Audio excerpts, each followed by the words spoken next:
vamos a dar continuidad con la charla Inflamación de la vía respiratoria, asma y rinitis. ¿Qué papel juegan en la apnea del sueño? Para ello invitamos a la doctora Viviana Plata Rojas, ella es médica especialista en alergología clínica y es nuestra gestora médica de la unidad de alergias en CAIRE IPS. Bienvenida, doctora. Bienvenida. Buenos días. Tengo vergüenza de hablar de apnea del sueño después de escuchar al doctor. No soy experta en apnea del sueño, pero sí creímos que es muy importante traer esta charla, ya que la rinitis y el asma están muy asociadas en la parte inflamatoria con la apnea del sueño. Declaro que no tengo ningún conflicto de interés, me hago cargo de lo que voy a decir en estas diapositivas. La idea es llevar a colación todo el proceso inflamatorio que tiene la rinitis y el asma asociado con la apnea del sueño. No sé si en algún momento dentro de la consulta siempre llegan pacientes hablando de tos, estornudos, congestión nasal, que hacen pausas para respirar, que les pica la nariz y sobre todo en los niños, que la mamá lo encuentra en la noche o viendo televisión con la boca abierta. Siempre hemos pensado, ¿y estos síntomas qué? ¿Qué diagnóstico tenemos? Si nosotros miramos el CIE-10 en Colombia, en los primeros niveles de atención, el diagnóstico más común es resfriado y nos ponemos a identificar, y no es un niño que cada 20 días está con gripa, ¿sí? Es un niño que tiene un proceso inflamatorio y que nosotros no hacemos un diagnóstico correcto.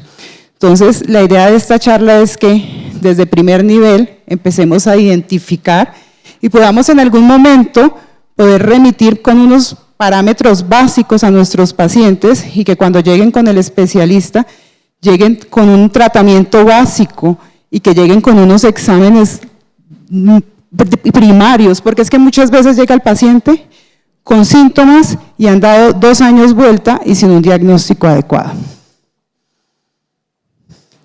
Bueno, aquí lo que vamos a traer es toda la parte inflamatoria, ¿sí? Se ha identificado que la rinitis y el asma se consideran una enfermedad única o asociada, ya que toda la vía respiratoria es única. Todo empieza desde la nariz y llega a los pulmones. Si yo no trato adecuadamente una rinitis, no puedo identificar o tratar adecuadamente un asma. Si la parte superior está obstruida y no hay un tratamiento adecuado, el paciente no va a respirar bien y va a perpetuar toda la parte inflamatoria. Lo que trajimos aquí a colación es ver qué tanta evidencia hay de inflamación asociada en rinitis, asma y apnea del sueño. Yo soy alergóloga, entonces me voy a enfocar más en la parte de la rinitis y la alergia y el asma alérgica. Hay diferentes clases de rinitis, pero hoy vamos a hablar de la alérgica, que es la que me incumbe a mí como alergóloga. El asma afecta en el mundo a más de 300.000 millones de personas, ¿sí? El AOS y el asma decían que tenía una prevalencia entre el 3 y el 18% de los pacientes y que los pacientes que tienen asma severa es de obligatorio diagnóstico descartar un AOS. ¿Por qué? Porque esto hace que el asma no sea controlada. La coexistencia entre ambas condiciones puede estar en un 50% entre el asma y tener un paciente con un AOS. La prevalencia de la rinitis en Colombia en los niños es más o menos del 40%, en los adultos del 10 al 30%. Aquí nosotros, los alergólogos, intervenimos mucho en los niños porque la principal causa de rinitis en niños es de origen alérgico. Bueno, esto es como si fuera una definición de la rinitis. ¿Qué es la rinitis? Es un proceso inflamatorio, como lo he repetido, de la vía respiratoria alta de la mucosa nasal. Y para poner el apellido alérgico hay que saber que debe ser mediada por algo que se llama la inmunoglobulina E. Si quieres, no pretendo darles una clase de inmunología porque si no se separa la mitad del público y se va, porque pues la inmunología a veces se vuelve un poquito tediosa, pero es importante entender por qué a un paciente le da rinitis alérgica. Y aquí vamos, en esta imagen, hay un alergeno, y aquí antes de empezar quiero explicar que no somos alérgicos al frío. El frío actúa como un irritante de la vía respiratoria y que hace una cascada inflamatoria similar, pero que es para uno ser alérgico tiene que tener un alergeno, y un alergeno debe cogerse, cuantificarse y poderse medir. Sí es normal que los pacientes con rinitis, el irritante de mayor predisposición a tener síntomas es el frío, pero lamentablemente para el frío no hay un tratamiento específico como para los alergenos sí. Cuando el alergeno entra a la parte del epitelio nasal, ¿sí?, puede pasar dos cosas. Si es la primera vez, el paciente, y lo que hace el sistema inmunológico, lo reconoce, pero no hace ninguna cascada inflamatoria.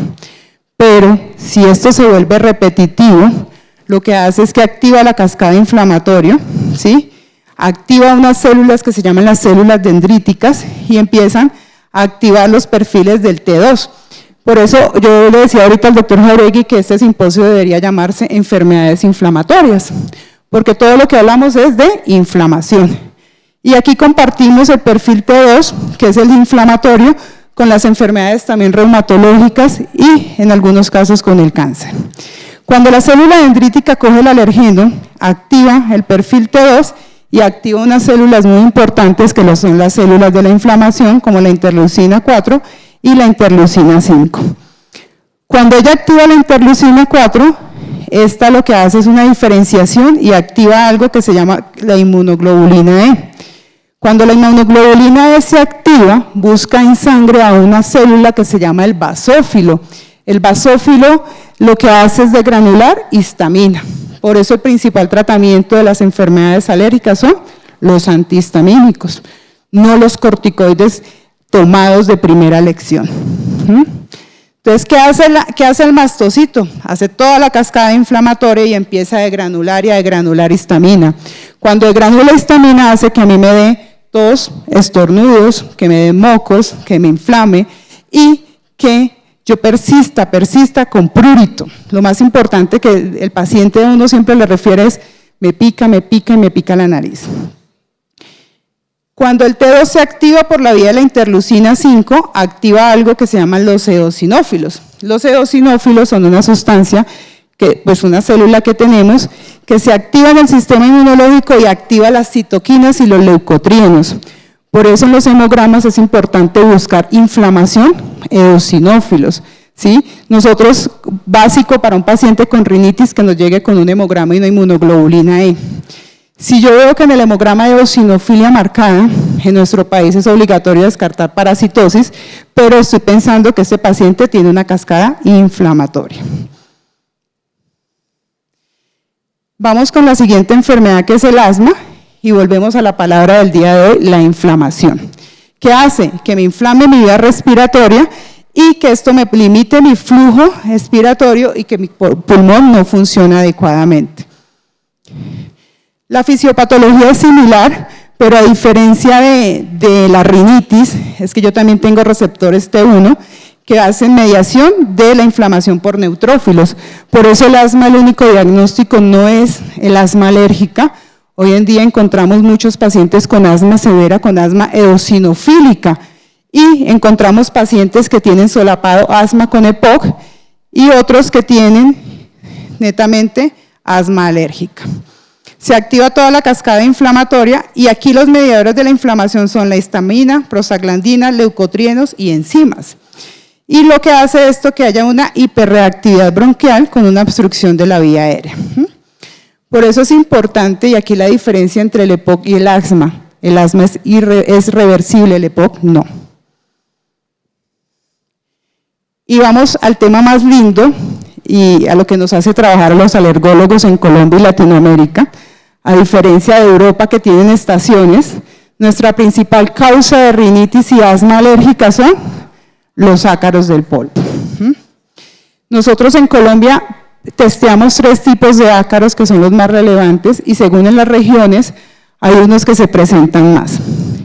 En Bogotá los dermatofagoides, está el Pteronícimus y el Farinae, son los más prevalentes en diagnóstico y son los que más producen rinitis y asma. Hay una que se llama la Blonia tropicalis, que no la tienen en todos los países, como su nombre lo dice, lo tenemos en los países que son del trópico como tal. Y hay varios estudios que han demostrado que los pacientes que tienen rinitis y una incidencia de asma, asociada a una rinitis alérgica mediada por los ácaros que no tienen un tratamiento adecuado y unas medidas de evitación, son los pacientes que pueden terminar inflamándose y perpetuando toda la enfermedad. La apnea del sueño, que desde ayer ya vi que la vienen hablando, que es las pausas que hacen los pacientes y se produce por inflamación también de la vía respiratoria. Yo no me voy a centrar tanto en la fisiopatología, lo que sí quiero es que miremos qué es lo que más altera y qué es lo que produce una apnea del sueño, la alteración en toda la parte de la vía aérea superior, ¿sí? Si yo tengo una rinitis maltratada, un asma maltratado y asociado a esto tengo un colapso en mi vía aérea superior, pues voy a perpetuar una apnea del sueño. El asma es una enfermedad, aquí lo quiero leer porque es muy importante, el asma es una enfermedad inflamatoria crónica de las vías respiratorias que causa obstrucción y remodelación de la vía bronquial. Es importante darle el tratamiento al paciente. El tratamiento del paciente asmático no es darle antihistamínicos tomados, ¿sí? No es darle salbutamol todos los días, sino es darle un corticoide para desinflamar. Y el corticoide no es tomado, doctores. El principal es el inhalado. Así como cuando yo tengo una lesión en piel, el principal tratamiento es dar un corticoide tópico en piel, lo mismo debo hacer con la vía aérea respiratoria. La hipoxia intermitente exacerba la inflamación de las vías respiratorias en pacientes asmáticos. En la siguiente diapositiva vamos a hablar de los efectos que tiene el asma sobre el AOS y el AOS sobre el asma, porque ellos lo que hacen es presentar inflamación y ayudar a colapso de la vía aérea superior. Esto también es muy importante, tenemos pacientes con asma severa que mantienen múltiples veces hospitalizados, pero no hemos hecho un diagnóstico diferencial y entre los de ellos está el que tenga una apnea del sueño, ¿sí? Dentro de las predisposiciones a tener un asma nocturna, una asma severa, no controlada, está una apnea del sueño no tratada. La inflamación del perfil T2 contribuye al desarrollo del AOS. ¿Por qué? Porque hay disfunción en la relajación de los músculos de la vía aérea superior. Y la hipersensibilidad bronquial aumenta la resistencia de la vía aérea, produciendo y favoreciendo episodios de apnea durante el sueño. No me voy a extender acá, pero fue un artículo que encontré y les voy a hacer una confesión, me llamó mucho la atención todos los efectos que uno muchas veces en la consulta especializada no piensa y solo se centra a tratar lo que le corresponde a uno. Habían varias teorías que hablaban cuáles eran los efectos del asma sobre la presentación de la apnea, y dentro de estos había uno que decía la teoría de la arquitectura del sueño. Y dice que cuando uno entra en el sueño REM, que son los movimientos rápidos, lo que hace la parte pulmonar es entrar en rigidez y aumentar el asma nocturna. La teoría del tirón traqueal, nunca la había escuchado, me llamó mucho la atención, porque hay una reducción en el sueño de los volúmenes pulmonares. Y esto lo que hace es que haya un endurecimiento de la tráquea, y al haber un endurecimiento de la tráquea hay una obstrucción de la vía aérea superior. Estaba la teoría de la interdependencia de la fase respiratoria. Todos sabemos que en el asma hay una limitación del flujo respiratorio y hay resistencia en las vías respiratorias. Y esto lo que hace que cuando el paciente haga una exhalación, hace colapso de la vía aérea superior. Y la teoría de la palabra que los voy a sacar aburridos, que es la inflamación. Cuando hay inflamación aguda y crónica, esto puede causar que la fuerza de los músculos respiratorios se vaya disminuyendo y hace que dilate la vía aérea superior y esto aumenta la apnea del sueño. La rinitis alérgica y no alérgica contribuyen a la obstrucción nasal y esto hace que la apnea tampoco se controle.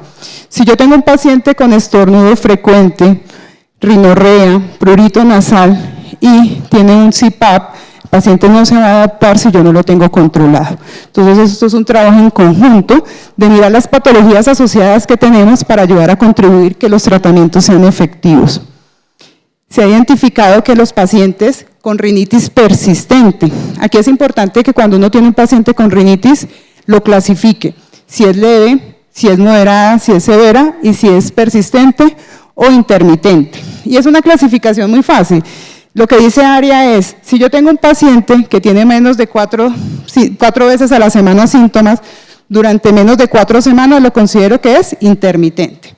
Pero si ese paciente en las siguientes 4 semanas o en el siguiente mes, más de 4 días tiene síntomas de rinitis, yo lo considero que es persistente. ¿Y qué me va a decir si es leve, moderado o severo? La calidad de vida, la alteración en el trabajo, en el sueño, en sus actividades diarias. Lo que hace una inflamación crónica nasal es aumento de la resistencia a la vía aérea superior y favorece, como ya lo he dicho muchas veces, el colapso de la vía aérea. Aquí hay un medicamento que usamos mucho y los pacientes se van felices después de ir a la farmacia y son los descongestionantes, ¿cierto? Lo que hace un descongestionante, como su nombre lo dice, es descongestionar la nariz inmediatamente. Pero nosotros le decimos es como una adicción, ahí sí yo le digo al paciente, si lo usa se vuelve adicto. ¿Por qué? Porque cada día lo va a necesitar más.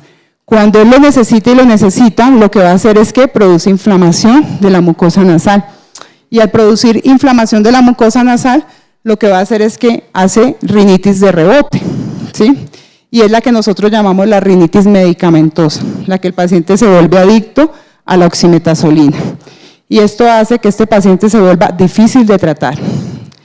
Nosotros tenemos un alto flujo de pacientes en inmunoterapia y hemos tenido un par de casos de que los pacientes hacen falla terapéutica.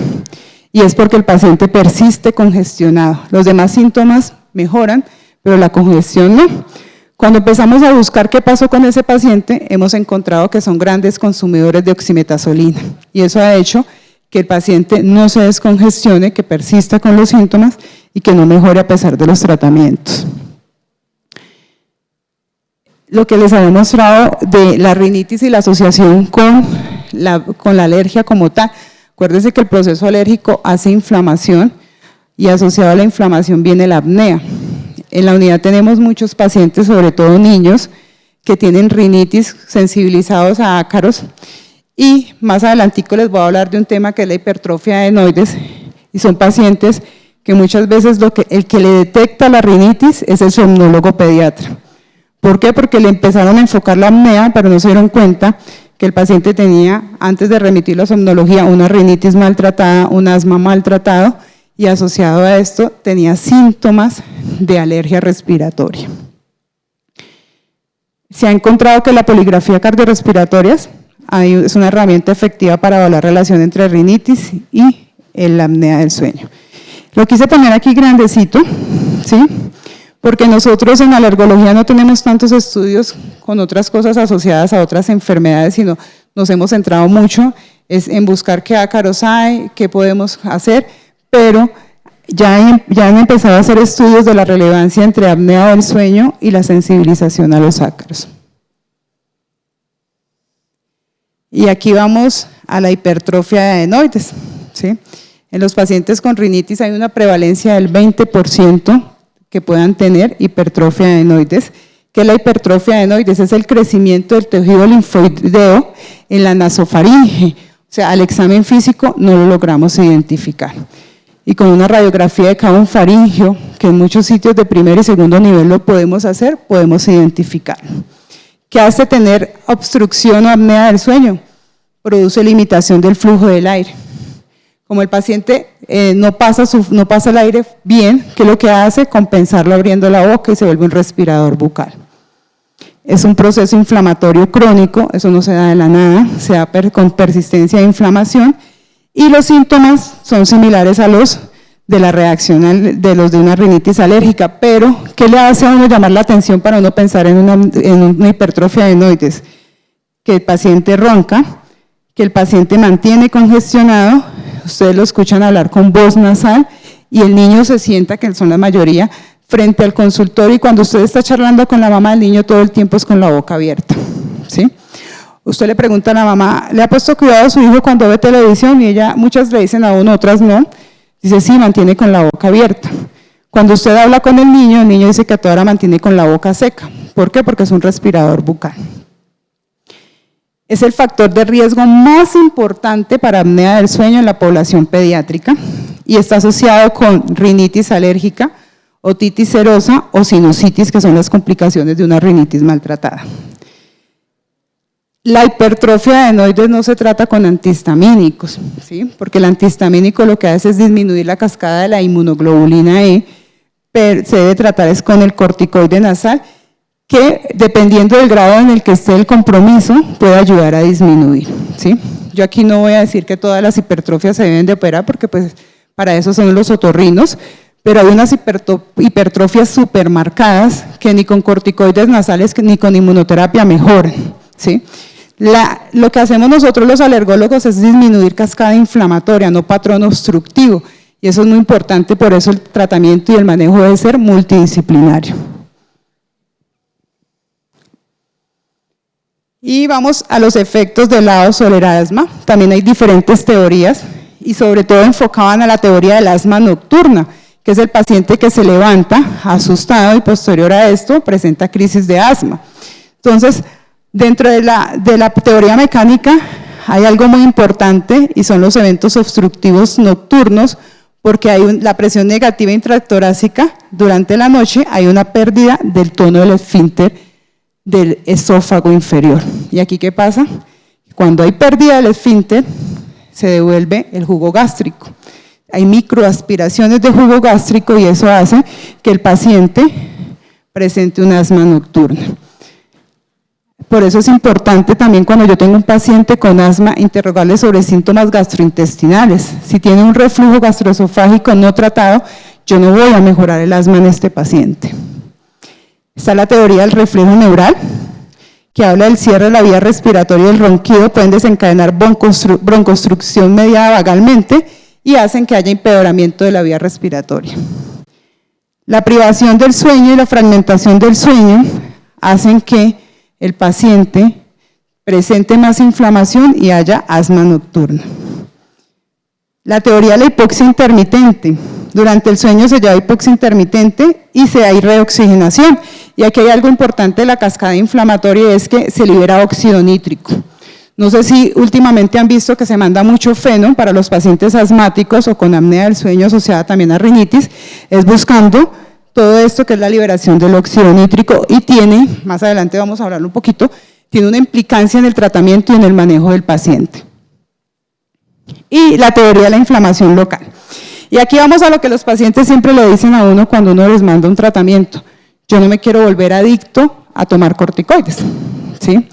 Los corticoides de primera elección, como ya lo dije, en tratamiento de vía inflamatoria es, si son nariz, son spray nasal. Si es pulmón, nos vamos a inhaladores. Lo que dicen es que los pacientes que tienen asma severa no tratado y que antiguamente el único medicamento que teníamos de opción terapéutica era el uso de corticoides tomados, hacían que el paciente se volviera obeso y que aumentara la circunferencia del cuello y esto hacía que el paciente pues tuviera más predisposición a apnea del sueño. Si nosotros tomamos un paciente, lo estudiamos bien y le damos un adecuado tratamiento, podemos reducir esta teoría que es la de la inflamación localizada. Bueno, y aquí con el respeto de los somnólogos, no soy la adecuada para decir cuál es el diagnóstico para apnea del sueño, pero me encantó ver esto, que es la evaluación clínica integral, y están los cuestionarios del Stonebain de Berlín, que es algo muy sencillo que uno en los 20 minutos de consulta sí lo logra hacer. Están las pruebas complementarias, está la evaluación de la inflamación y la importancia de los estudios de imágenes. Ayúdame. Y está el cuestionario de Stonebain, ¿sí? Que es muy chévere porque usted se lo puede preguntar al paciente al finalizando la consulta o en intermedio. ¿Ronca con intensidad? ¿Se siente a menudo cansado o fatigado? ¿Ha observado o alguien lo ha observado que usted hace paradas respiratorias? ¿Tiene o está siendo tratado por hipertensión arterial? Hoy muchos pacientes de 30 años llegan diciéndole a uno que están tomando losartán porque encontraron que eran hipertensos. Entonces siempre le echamos la culpa a que la mamá era hipertensa, pero no buscamos qué otras patologías hay asociadas. Es importantísimo mirar el índice de masa corporal. La obesidad y el sobrepeso que la mayoría tenemos en este momento nos está llevando a mucha patología inflamatoria. La edad, los mayores de 50 años tienen más riesgo de hacer apnea del sueño. Siempre es importante ver la circunferencia del cuello, si tiene más de 40 centímetros, y si es de sexo masculino. Aquí lo que dice es que si la climetría es menor de 3 es un bajo riesgo, si es más de 3 es un alto riesgo. Las pruebas complementarias, el diagnóstico de apnea del sueño es por el polisonograma. Aquí es importante, si yo tengo una patología pensada en IgE mediada, ¿sí? No todas las asmas ni todos los riníticos se les debe hacer pruebas cutáneas, ni a todos se les debe pedir estudios complementarios de alergias, ¿sí? La mayoría de los pacientes hoy en día dicen que la leche, que el huevo, que la harina de trigo les está produciendo el asma, ¿sí? Y quieren hacerse pruebas de todos los alimentos, pero el gol estándar de un diagnóstico de una alergia alimentaria es la provocación. Yo no puedo, como decía una paciente mía, que en la noche le daba alergia al huevo y en la mañana no. Yo me sonreí igual que ustedes. Los exámenes, los estudios le dieron negativos y ella estaba enojada porque en la noche le daba alergia. Entonces me dice, entonces usted, doctora, ¿qué va a hacer conmigo? Yo le dije, muy sencillo, querida, no coma huevo en la noche y cómaselo en la mañana que no le da alergia. Entonces, por eso uno debe ser muy juicioso cuando pide un examen, porque uno debe saber qué va a buscar y qué va a intervenir. Porque si uno pide un examen sin saber en qué va a intervenir, perdió. Porque se gana un paciente con un problema que no sabe qué va a hacer con él. Y aquí vamos a las pruebas de espirometría. Un paciente asmático debe tener mínimo una espirometría. Eso me dirige el tratamiento como lo dice Gina y como lo dice Gema. Si yo no sé cómo está la función, me pasé. Si yo no sé cómo está la función del pulmón, no sé dónde me voy a parar ni sé qué voy a hacer de tratamiento. Y otro que se hace similar es el feno. Tenemos dificultades en algunos lugares del país porque no lo hacen. Además que para las aseguradoras a veces es un poco costoso, no todo el mundo se le pide feno. Yo a un rinítico netamente no le puedo pedir feno, porque el feno, me va a salir alto. ¿Por qué? Porque él me mide el óxido nítrico y me mide inflamación. Yo cuando lo pido en el paciente asmático, que lo tengo en tratamiento, que voy en un escalafón de Gina de 4 y no tengo control de los síntomas, necesito ver qué tanta inflamación tiene, si es dependiente de eosinófilos con los otros exámenes, para ver si me escalona un biológico de tratamiento. Importante apoyarnos con el otorrino. Es importante ver que el paciente no tenga pólipos nasales, que no tenga una hipertrofia marcada de cornetes, porque si yo no trato esa parte obstructiva o tengo una disfunción de cuerdas vocales. Yo estuve en Argentina y hacían toda una ruta de atención en el paciente de asma y muchos pacientes iban catalogados con asma y encontraban hematomas en las cuerdas vocales, disfunción de las cuerdas vocales, y por eso el asma nunca estuvo controlada. Y para ir terminando, las opciones terapéuticas. Está todo lo que les he mencionado repetitivamente, pero quiero hacer énfasis en esta. Yo creo que si soy alergóloga no puedo dejar de hablar de la inmunoterapia. La inmunoterapia es el tratamiento que cambia el curso de una enfermedad alérgica, pero no quita las enfermedades. Lo que hago yo con inmunoterapia es inducir tolerancia a un alergeno específico que sea relevante para el paciente. Por eso no todos los pacientes riníticos deben de terminar en inmunoterapia. Y aquí vamos a hablar de la medicina personalizada. Y es un paciente que yo tengo en el interrogatorio relevancia clínica y tengo estudios que lo comprueban, ¿sí? Si yo a un paciente me da por iniciarle gramíneas, pero esa no es su relevancia clínica ni epidemiológica, ese paciente es el que va a hacer falla terapéutica. Y es el paciente que va a decir, esas vacunas no sirven para nada. La inmunoterapia es efectiva, pero escogiendo muy bien el paciente. La inmunoterapia es segura. Y para los que estén aquí de las administradoras de riesgos, de las EPS, si hacemos un estudio, es más costo efectiva que tener un paciente hospitalizado o consultando en urgencias y consumiendo corticoides o antihistamínicos todo el tiempo. Si nosotros identificamos y tratamos las enfermedades, ¿qué hacemos? Hacemos y tratamos aquí, que es reducir el rendimiento cognitivo y la somnolencia diurna. Si yo tengo un paciente que no duerme, que se levanta varias veces en la noche. Es un paciente que si es pediátrico no rinde en el colegio. Al otro día se le dispara la hiperactividad, el niño nadie lo controla. Y si es un adulto, es un empleado poco eficiente. ¿Sí?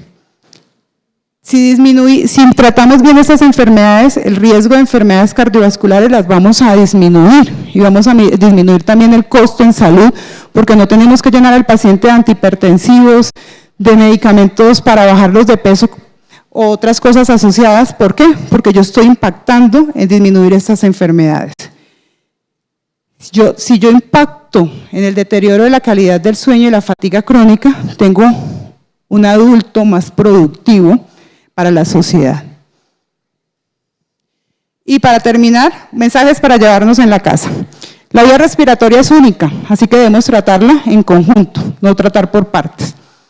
La prevalencia entre rinitis y AO está en aumento, por eso es importante, si yo hago diagnóstico de apnea del sueño, también ver qué otra patología tiene asociada que yo le pueda intervenir.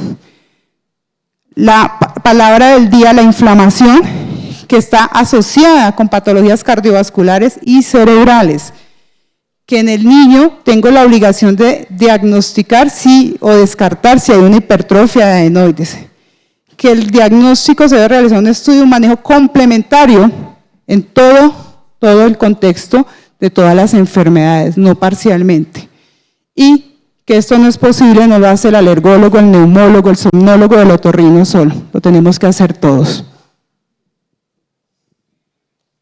Gracias.